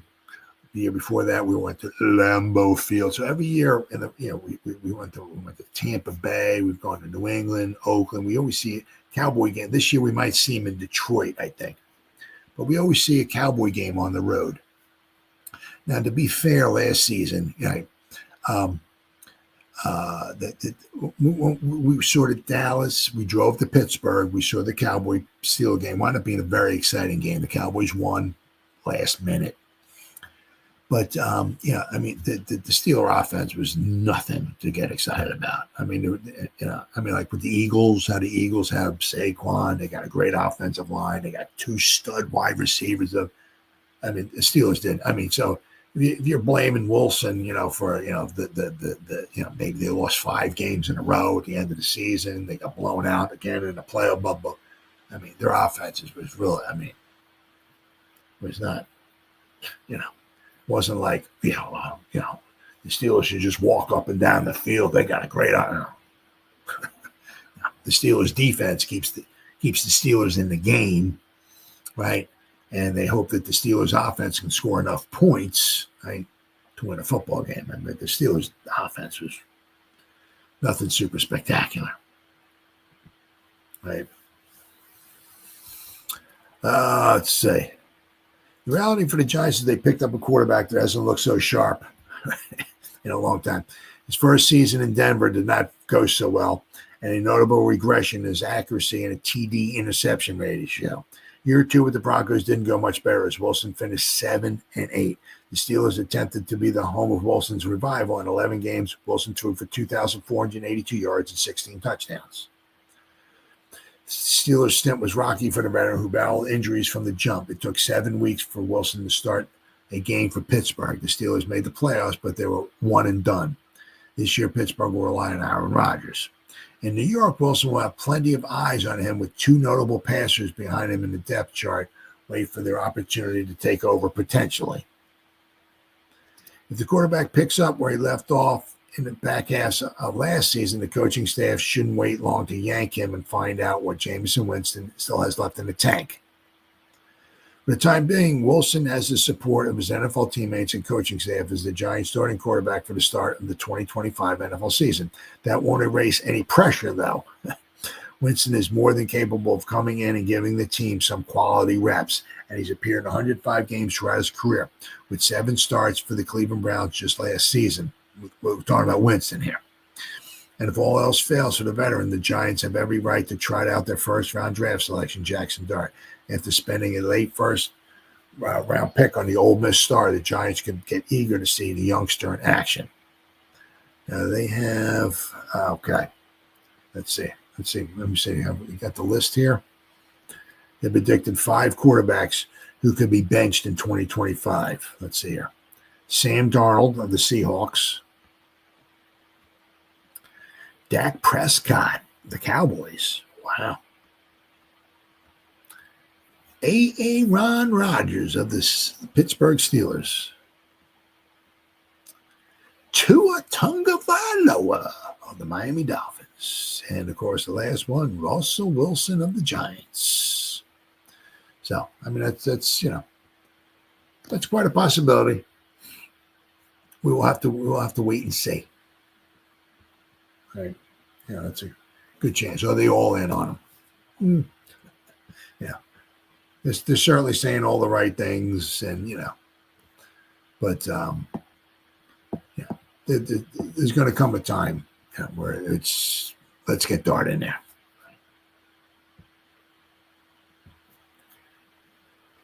Now here with this one here, right? This one, they got some fans in the stands there and all and everything, right?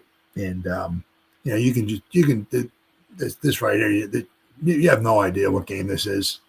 This could be any game in the past, whatever, 5 years, 6 years, whatever. I mean, look at this dude right here, right? Look at him, right? Mr. Mara, Wellington Mara is his father, Tim Mara. They'd be turning over in their grave, right? I mean, it was obviously it's putting good quality football on the field, right? Yeah, but giving the fans, the support the team, right? Not only the fan support, but the financial support too was always huge, right? To Tim Mara, right? Mr. Mara now, but his father Wellington Mara, right? Was huge, right? The support of the fans. But I mean, I said you can just see these. That could have been almost any game last year, right? The fans looking like that.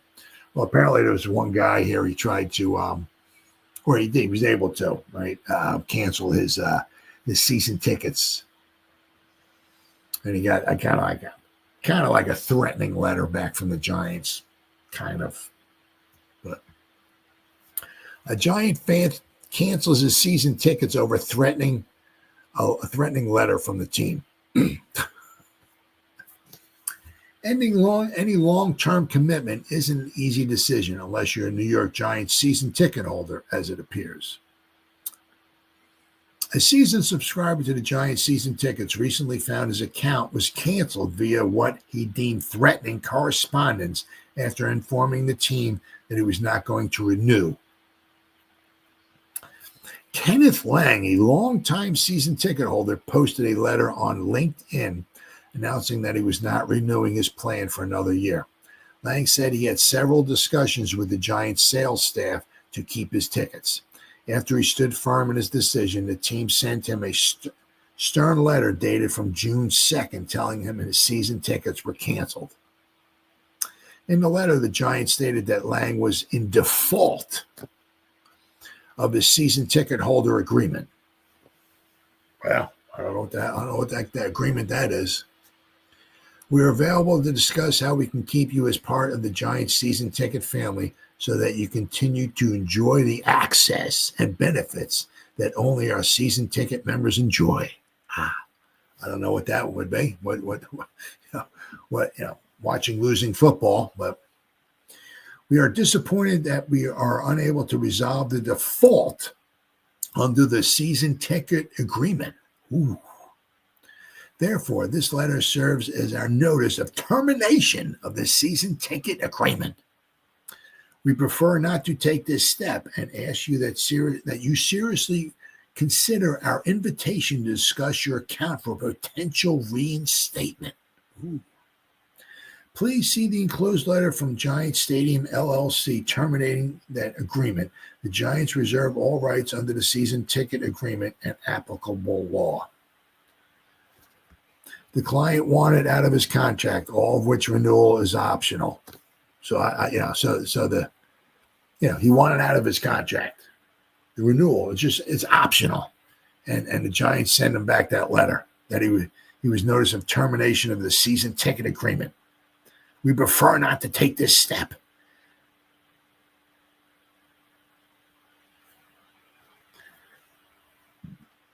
Perhaps it was the manner in which the club acted and the language used, all because I decided it wasn't worth my investment, the time and money, to renew the New York Giants season tickets, Lang wrote, per NJ.com.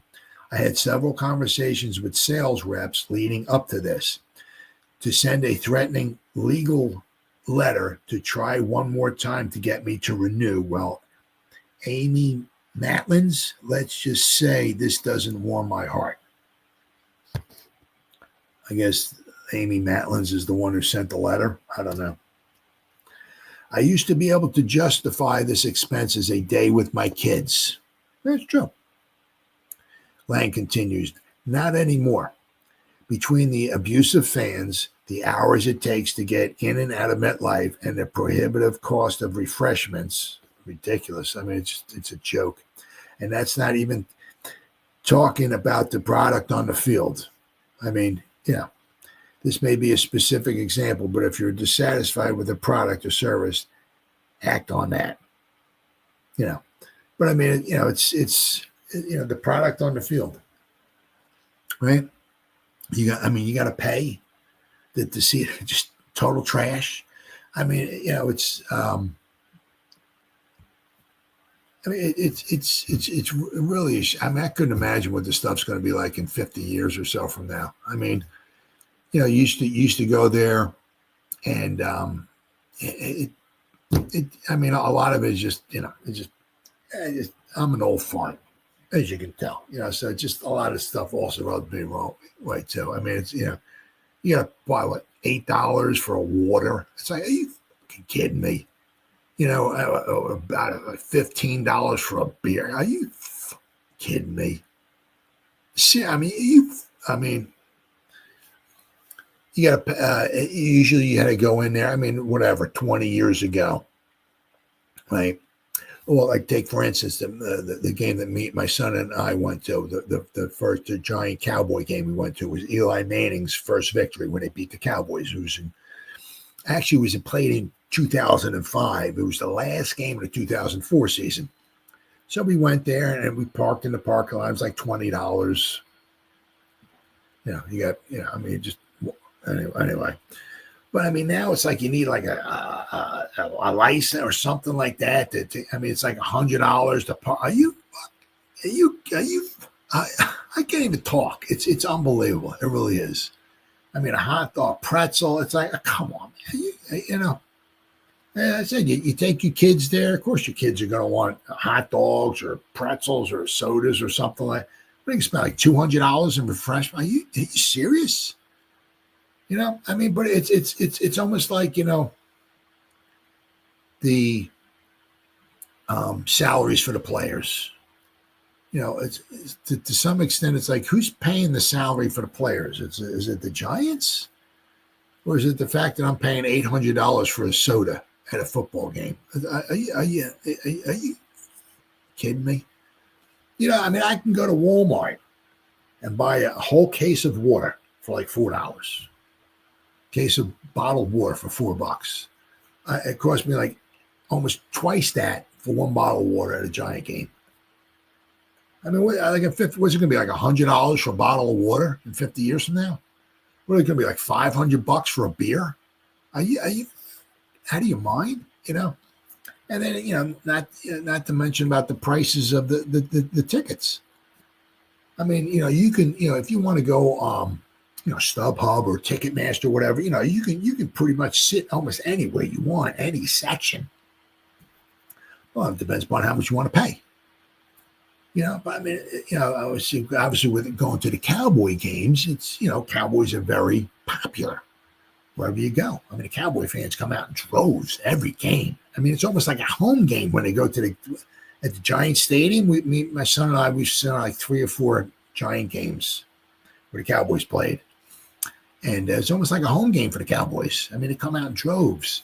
So to go to get good tickets to see Cowboys, I mean, it's like basically you almost have to work like a whole week's salary just to go see a football game. It's like, I mean, obviously, back in the day, you go like, back in the 70s, I mean, tickets were like, $5, $6, maybe $10, I mean, you could take 2 people to a football game. I don't know what it costs for parking, but, you can spend like maybe, $30 You get 2 tickets. You can get a couple sodas, a couple hot dogs. I mean, hot dogs were like $1 or so back then, maybe $2. Just now it's like you got to work a whole week just to park, get tickets. If you're going to have some refreshments, it's ridiculous. It's absolutely ridiculous. It really is. And then the biggest thing of all, of course, is the product on the field. Who the heck wants to go there and see that? Right? So I saw that article, and it was kind of interesting. How the guy tried to cancel his, which he did. There was no problem as far as canceling it. But then he's getting like those letters sent to him, right? That he was in default of his agreement and all that stuff and everything. It's just, it doesn't seem like the right way to handle that situation, right? All right, then I saw this. The Giants' front 7 are flipping the script in 2025. Now, there was a list. Who was it?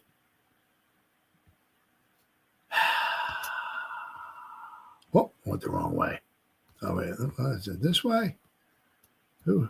Okay, hold on here. Hold on. All right, almost there. Somebody, the top 25. Is it the top 25? The NFL's best position groups for the 2025 season. I don't know. Teams the most recently in the roster of 2025. Well, this is from Yardbarker, so I'm not sure if Yardbarker picked these up or did these or not.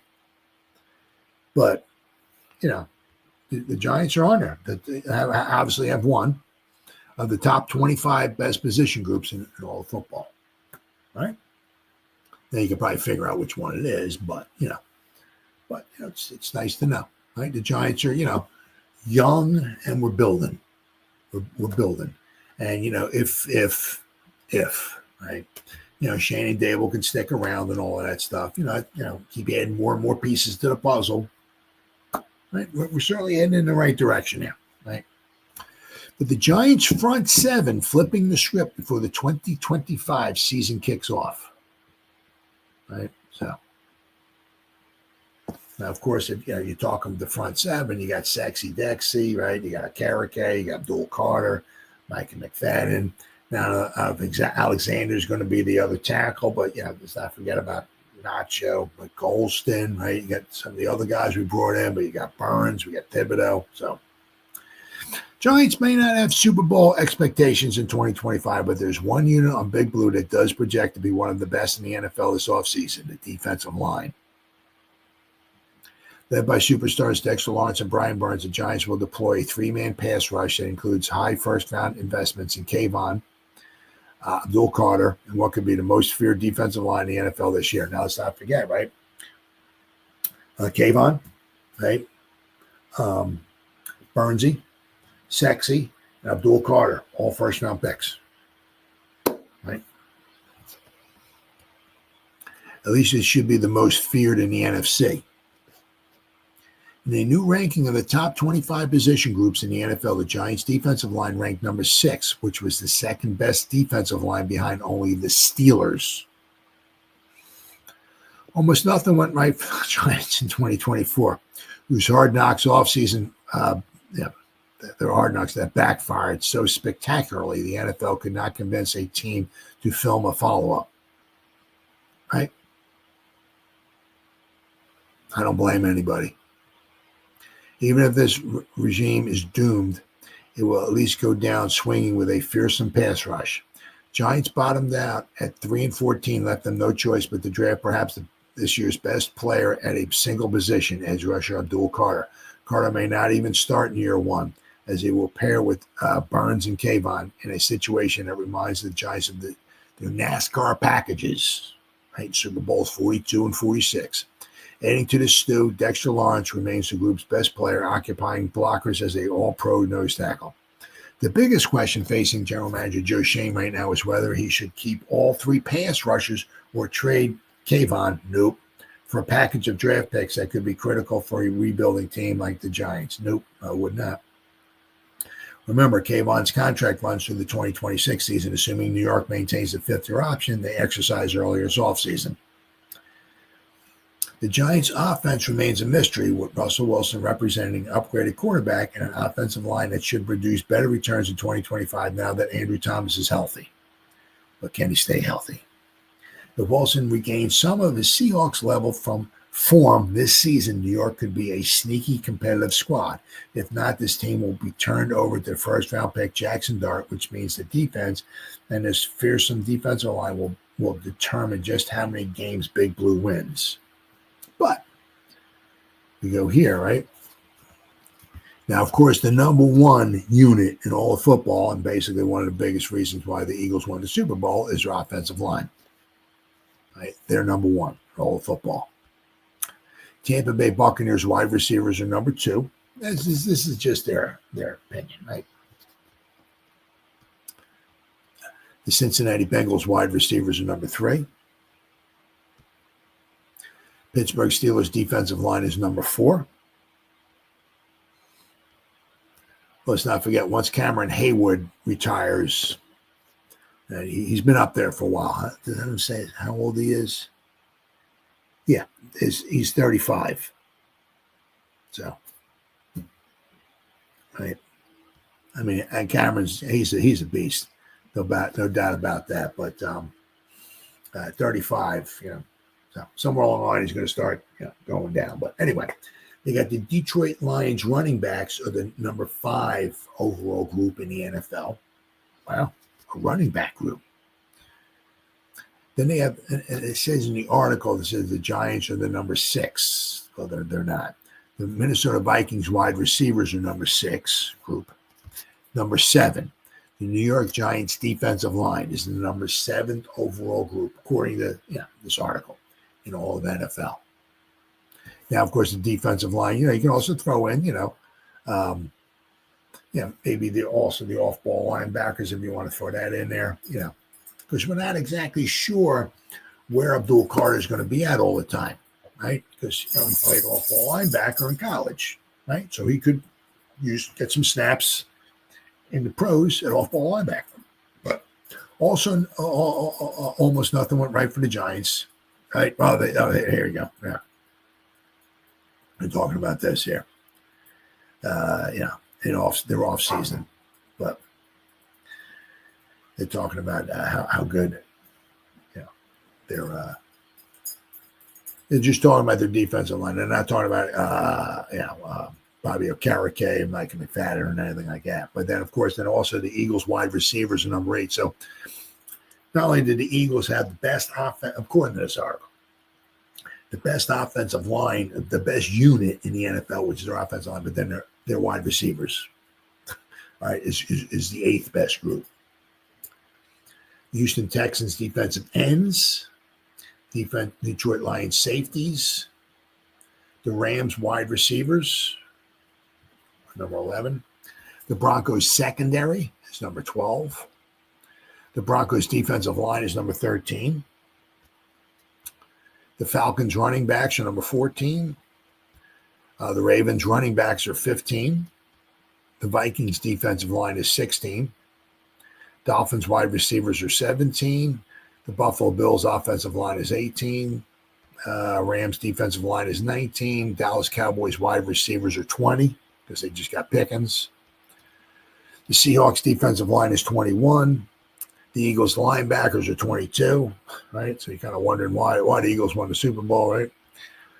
The Packers offensive line is 23. The Los Angeles Chargers safeties is 24. And the Kansas City Chiefs linebackers are number 25. So,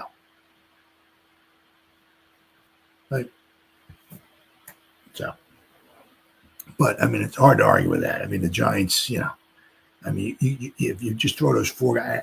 Now, let's not forget about Golston, right?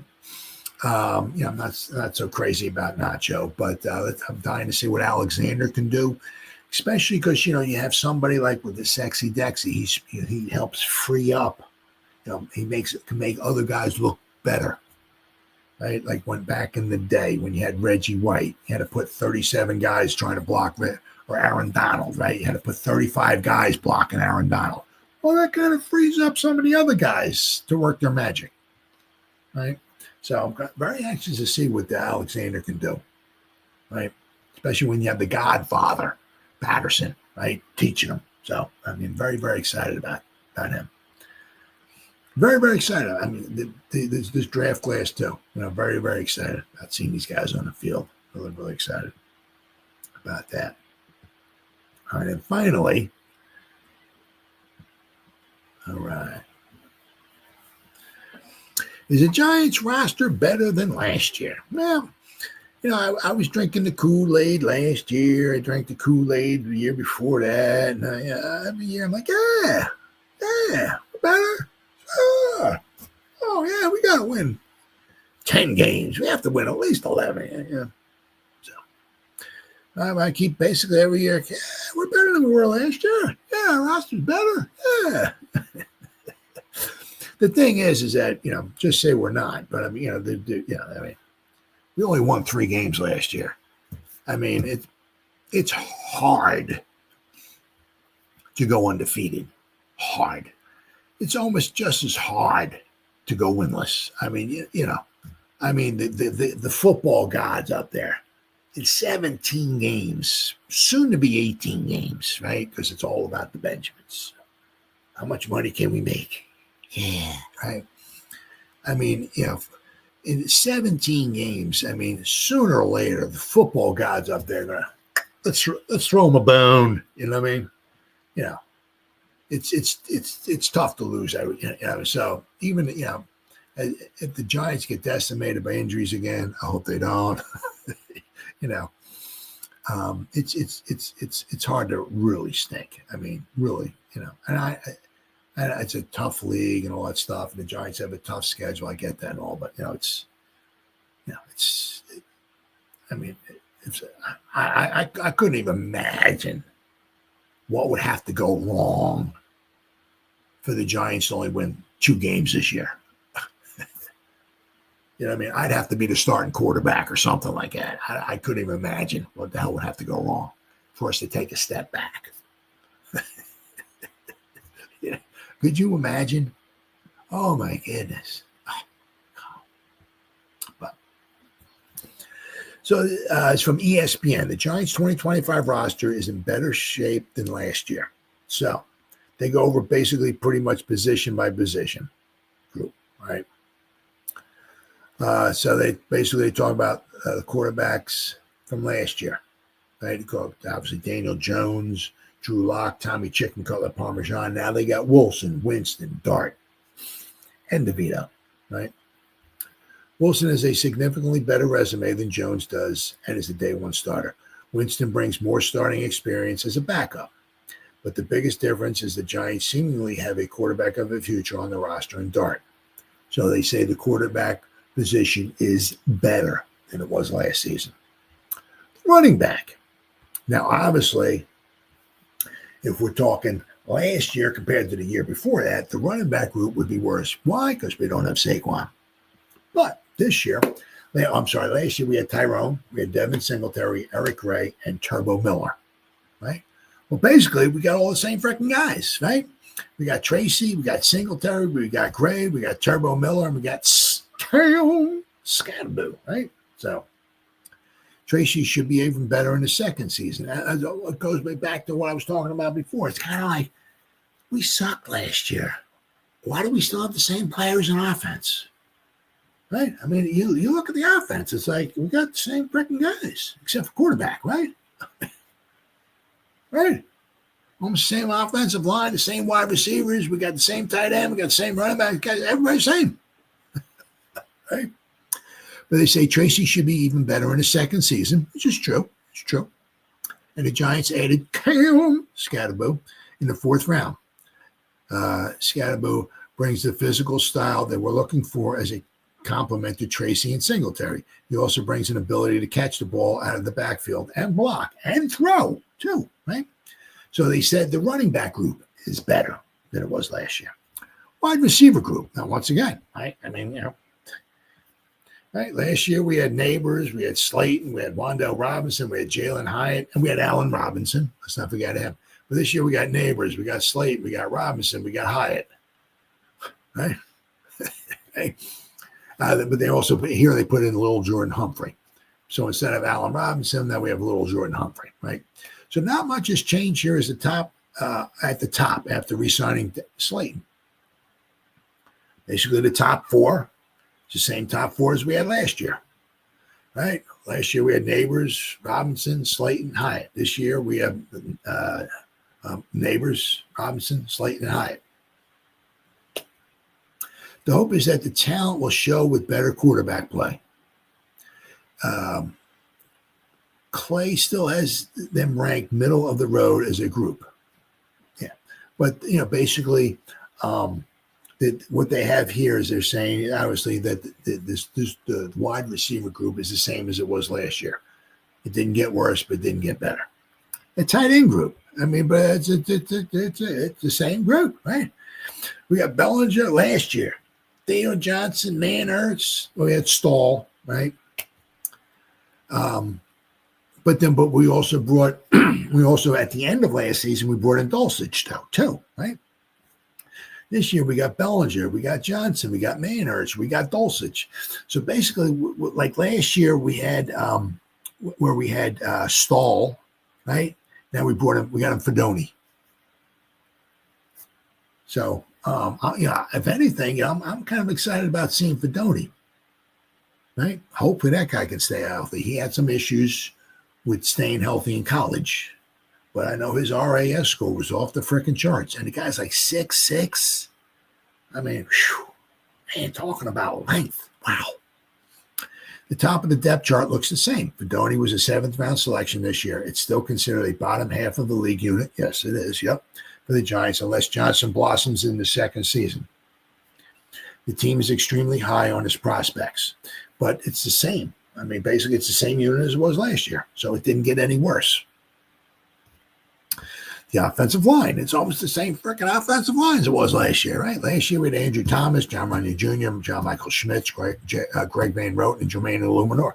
All those guys are still on the roster. This year we got Thomas, Runyon, Schmitz, Van Roten, and Illuminor.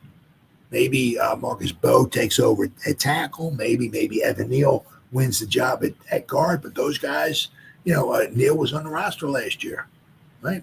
So players were added as backups, James Hudson and Stone Forsythe, which doesn't change much, right? 5th-round rookie Marcus Bowe has potential. The hope is that this group, specifically Thomas, is healthier this season. If not, at least they have better backup plans. The offensive line is still somewhat of a concern. Yep, yes, it is. But the result, this unit is still the same as it was last year. It hasn't gotten worse. So as far as the offense, right, the offensive line is the same. The tight ends are the same. The wide receivers are the same. The quarterback play it might be a little bit better, especially because we have Wilson and Winston. And we have the hope, right, of Jackson Dart. And they said the running back group should be a little bit better. I'm very excited about seeing Cam on the field there, right? Right. So then they talk about the defensive line, right? Depth was a serious problem last year. The Giants addressed that in a major way this offseason, capping it by taking Alexander in 3rd round. Robertson, Harris, and Ledbetter should help their run-stopping woes. And also, let's not forget, right, a lot of guys from last year too, right? Elijah Chapman, right?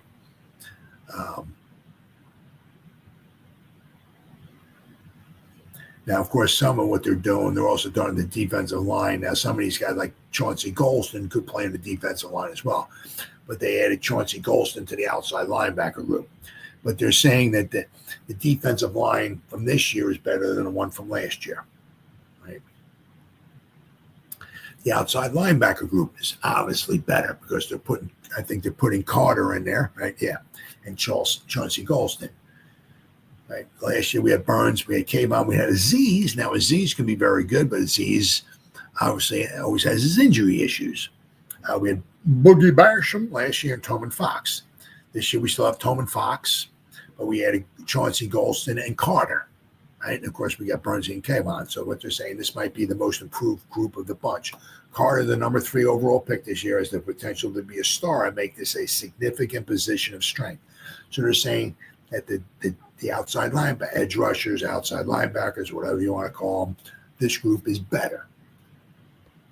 And you'll notice there's not one position group that got worse, which doesn't mean Jack, SH, you know what.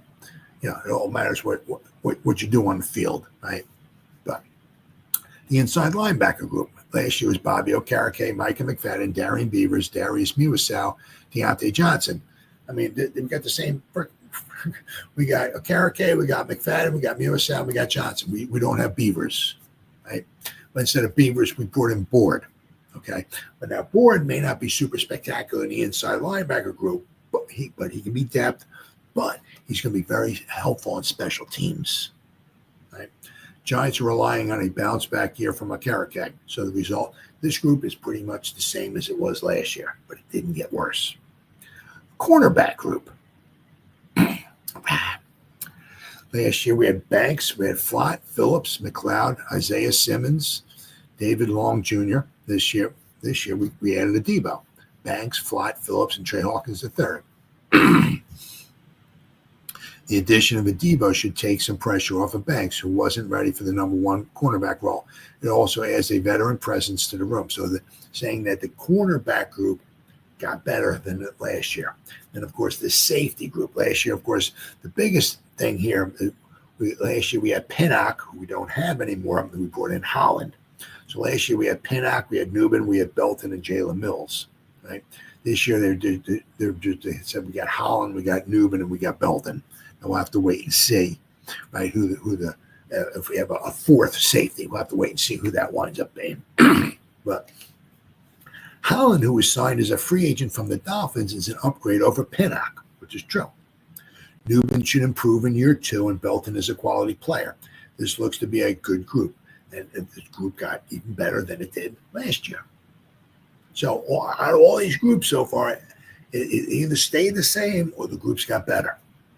So once again, doesn't mean anything what happens on the field, right? Every group can get worse, but if they win more games, right?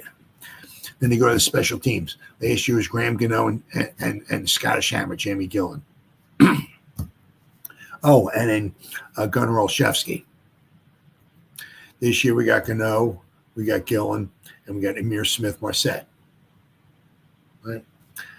Is saying the result of this is pretty much the same, right? Subbing out Olszewski for Smith-Marset, who both are pretty good returners. Yeah, Olszewski was a good returner for us. He just got injured and just never made it back into the lineup. Problem with his groin. I don't know what the hell he did to his groin, but he must have totally annihilated it. So they're saying here, that's a total of 11 position groups. 6 are better than they were at this time last year. 5 are the same. None are perceived as worse. 4 of the 5 defensive position groups have improved. 4 out of the 5. That should theoretically make the Giants a better team in 2025. Theoretically. Which they hope leads to more wins. You would hope. Seems pretty clear the Giants have a more talented roster.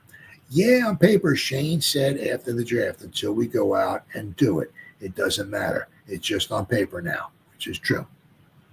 Considering we're in the on-paper portion of the NFL season, it's better than the alternative. At this point last year, it seemed obvious it was going to be a long season. They finished with 3 wins. At least this year, there is more realistic optimism. Clay, whoever that is, has the Giants' projected win total at 6.6 wins. So, which would be obviously twice as many wins as we had last year. So, I mean, to be truthful, once again, it don't mean nothing. Whatever happens on the field, right? That's all that matters, right? You can have the greatest roster in the world, but if you only win 4 or 5 games or whatever, don't mean jack. But I mean, to be fair, sorry, buddy. You go through each position group, pretty much a lot of guys brought back are the same, right? So, I mean, it's hard to say we got worse when you're bringing back the same players, right? And then, but through free agency, because we didn't lose really anybody humongous through free agency, right? But through bringing in some quality players in free agency, adding some depth, especially on the offensive line and the defensive line, and having another good draft. Obviously, the roster got better. But as always, you can have the greatest looking roster in the whole world, but if you don't win any games, don't mean nothing. All right, guys, it's been 1 hour and 55 minutes, and I've been shooting my mouth off. Whoever spent any time listening to me live, thank you, thank you, thank you. Means the world to me. I really appreciate it. Or if anybody's going to spend any time watching the replay, this once again, thank you so much from the bottom of my heart. Once again, means the world to me. As always, you guys stay safe out there and go Giants! Woo! Oh, yeah.